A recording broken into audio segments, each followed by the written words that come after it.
അടുത്ത ഒരു പ്രൊഡക്റ്റ് എന്ന് പറയുന്നത് ഫൾവിക്. ശരിക്കും ഒരു ചെടിയുടെ വേര് വളർച്ച നന്നായിട്ടുണ്ട്. അപ്പൊ നമുക്കറിയാം, ഒരു ചെടിയുടെ ഇല നന്നായിട്ട് വളർന്നിട്ടുണ്ടെങ്കിൽ അത് കൂടുതൽ സൂര്യപ്രകാശത്തിനെ സ്വീകരിക്കുകയും കൂടുതൽ ഭക്ഷണം പാകം ചെയ്യുകയും ചെയ്യും. നമ്മൾ ചെറിയ ക്ലാസ്സിലൊക്കെ പഠിക്കുന്നതാണ് അല്ലെ, ഇലകളിലാണ് ചെടികൾ ഭക്ഷണം പാകം ചെയ്യുന്നത്, സൂര്യപ്രകാശത്തെ പിടിച്ചെടുത്ത് ഇലകളിൽ വെച്ചിട്ട് സസ്യങ്ങൾ ഭക്ഷണം പാകം ചെയ്യുന്നു എന്നൊക്കെ പഠിച്ചിട്ടുള്ളതാണ്.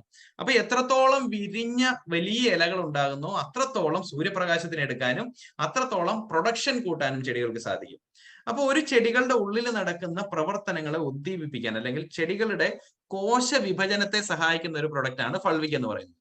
അപ്പൊ ഇത് ശരിക്കും സഹായിക്കുക ഒരു ചെടിയുടെ മണ്ണിന് മുകളിലേക്ക് നിൽക്കുന്ന മുഴുവൻ ഭാഗങ്ങളുടെയും വളർച്ചയെ കൂട്ടാൻ വേണ്ടിയിട്ടാണ് ഫൾവിക് ഉപയോഗിക്കുന്നത്, അല്ലെങ്കിൽ കായിക വളർച്ച കൂട്ടാൻ എന്ന് വേണമെങ്കിൽ നമുക്ക് പറയാം.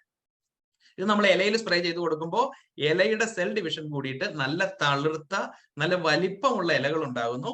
തണ്ടിൽ കൊടുക്കുമ്പോൾ തണ്ടിന്റെ വലിപ്പം നമുക്ക് കൂടുതൽ കിട്ടുന്നു. അപ്പൊ ശരിക്കും പറഞ്ഞു കഴിഞ്ഞാൽ ഒരു ചെടിയുടെ കായിക വളർച്ചയെ മൊത്തത്തിൽ കൂട്ടാൻ വേണ്ടി നമുക്ക് ഉപയോഗിക്കാൻ പറ്റുന്ന പ്രൊഡക്റ്റ് ആണ് ഫൾവിക് എന്ന് പറയുന്നത്. ഇത് കൂടുതലും കൊടുക്കേണ്ടത് ഇലകൾക്ക് പ്രാധാന്യമുള്ള ചെടികൾക്കാണ്. ഒരു എക്സാമ്പിൾ പറഞ്ഞു കഴിഞ്ഞാൽ നമ്മുടെ കോളിഫ്ലവർ, മുട്ടക്കോവീസ്, അതുപോലെ തന്നെ ചീര, തേയില, ഇതേപോലെ ഇലകൾ എവിടെയാണോ കൂടുതൽ വളരേണ്ടത്, കൂടുതൽ തളിരിട്ട് വളരേണ്ടത്, അവിടെ നമുക്ക് ഉപയോഗിക്കാൻ പറ്റുന്ന പ്രൊഡക്റ്റ് ആണ് ഫൾവിക്. അതേപോലെ തന്നെ നമ്മളിപ്പോ ഒരു സ്ഥലത്ത് നിന്ന് ഒരു ചെടിയെ പറിച്ച് മറ്റൊരു സ്ഥലത്തേക്ക് മാറ്റി വെക്കുകയാണെന്ന് വിചാരിക്കുക, അല്ലെങ്കിൽ ഒരു ക്ലൈമറ്റിൽ നിന്ന് മറ്റൊരു ക്ലൈമറ്റിലേക്കൊക്കെ മാറുമ്പോൾ ചെടികൾക്ക് പെട്ടെന്ന് വാട്ടവും ക്ഷീണവും ഒക്കെ ഉണ്ടാവും. അപ്പൊ ഈ സാഹചര്യത്തിൽ നമുക്ക് ഫൾവിക് ഉപയോഗിച്ച് കഴിഞ്ഞാൽ ചെടികൾക്ക് ഈ കാലാവസ്ഥാ വ്യതിയാനം മൂലം ഉണ്ടാകുന്ന സ്ട്രെസ്സും വാട്ടവും ഒക്കെ കുറയ്ക്കാനായിട്ട് പറ്റും. അപ്പൊ ഇതും നമ്മൾ ഉപയോഗിക്കുന്നത് 1 ലിറ്റർ വെള്ളത്തിൽ 3 മില്ലി ഫൾവിക്. ഇത് ചെടികളുടെ വളർച്ചയ്ക്ക് വേണ്ടിയിട്ടായതുകൊണ്ട് തന്നെ നമുക്കിത് സ്പ്രേ ചെയ്ത് കൊടുക്കാം, ചുവട്ടിലൊഴിച്ചും വേണമെങ്കിൽ കൊടുക്കാം. അപ്പോൾ 1 ലിറ്റർ വെള്ളത്തിൽ 3 മില്ലി വീതം മിക്സ് ചെയ്തിട്ട് ചെടിയിൽ ഒന്നെങ്കിൽ സ്പ്രേ ചെയ്ത് കൊടുക്കുക, അല്ലെങ്കിൽ ചെടിയുടെ ചുവട്ടിൽ ഒഴിച്ചു കൊടുക്കുക.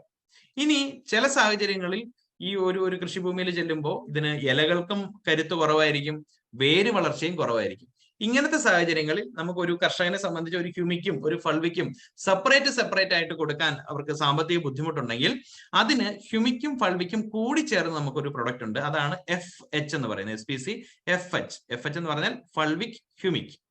അപ്പോ വേര് വളർച്ചയും കുറവാണ്, ഇലകൾക്ക് വലുപ്പവും കുറവാണ്. അങ്ങനെ ഒരു സാഹചര്യം വരുമ്പോൾ 1 ലിറ്റർ വെള്ളത്തിൽ 3 milli FH fulvic humic mix ചെയ്ത് ചെടികളുടെ ചുവട്ടിൽ ഒഴിച്ചു കൊടുക്കുക. അപ്പോൾ ഹ്യൂമിക്ക് സെപ്പറേറ്റ് യൂസ് ചെയ്യുന്നതിനേക്കാളും ഫൾവിക്ക് സെപ്പറേറ്റ് യൂസ് ചെയ്യുന്നതിനേക്കാളും ഹ്യൂമിക്കിന്റെയും ഫൾവിക്കിന്റെയും സെപ്പറേറ്റ് പെർസെന്റേജ് കുറവായിരിക്കും, പക്ഷേ രണ്ടിന്റെയും എഫക്റ്റ് കിട്ടും. അപ്പോൾ ഒരു സാഹചര്യത്തിൽ കർഷകർക്ക് കുറഞ്ഞ പൈസയിൽ റിസൾട്ട് കിട്ടണം, ഇങ്ങനൊരു സാഹചര്യം ഉണ്ടെങ്കിൽ നമുക്ക് FH അതിനുവേണ്ടി പ്രൊമോട്ട് ചെയ്യാനായിട്ട് പറ്റും, ഫൾവിക് ഹ്യൂമിക്.